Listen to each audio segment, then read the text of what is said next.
ലളിതമ്മാവ നന്നാവില്ല. മാറ്റങ്ങൾ ഇഷ്ടപ്പെടാത്ത, മാറ്റങ്ങൾക്ക് വിധേയരാകാത്ത ചില വ്യക്തികൾ നമുക്കിടയിലുണ്ട്, അല്ലെ? എന്തുകൊണ്ടാണ് ഇങ്ങനെ സംഭവിക്കുന്നതെന്നറിയോ? ഒന്നാമത്തെ കാര്യം ചിന്താപരമായ വ്യത്യാസമാണ്. അതായത് അവർക്ക് അടിയുറച്ച ചില വിശ്വാസങ്ങളുണ്ട്, ചില തീരുമാനങ്ങളുണ്ട്, ചില ചിന്തകളുണ്ട്.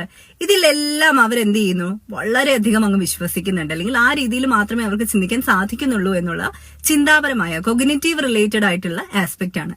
രണ്ടാമത്തേത് ഇമോഷണൽ ആയിട്ടുള്ള ആസ്പെക്ട് ആണ്. ചിലർ ഇമോഷണലി ഭയങ്കര ഡിപ്പെൻഡന്റ് ആയിരിക്കും. അതുകൊണ്ട് ചില സാഹചര്യങ്ങളിൽ നിന്ന് മാറി വരാൻ അവർക്ക് സാധിക്കാതെ പോകും. ഞാൻ അങ്ങനെയാണ്, ഇതാണ് എന്റെ സാഹചര്യം, ഇങ്ങനെയാണ് എന്നൊക്കെ പറഞ്ഞിട്ട് ഇമോഷൻസിന് അടിമപ്പെട്ടായിരിക്കും അവർ നിൽക്കുന്നത്.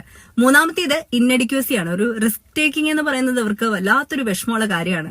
അറിവില്ലാത്ത കാര്യങ്ങൾ അല്ലെങ്കിൽ ഒട്ടും ഉറപ്പില്ലാത്ത കാര്യങ്ങൾ, ഇതിനൊന്നും വേണ്ടിയിട്ട് അവർ ഇറങ്ങിത്തിരിക്കില്ല. അപ്പൊ ഇങ്ങനെയൊക്കെയുള്ള കാര്യങ്ങൾ വരുമ്പോൾ തീർച്ചയായിട്ടും എന്താണ്, മാറ്റങ്ങൾക്ക് വിധേയരാകണ്ട എന്ന് അവർ സ്വയം അങ്ങ് തീരുമാനിക്കും.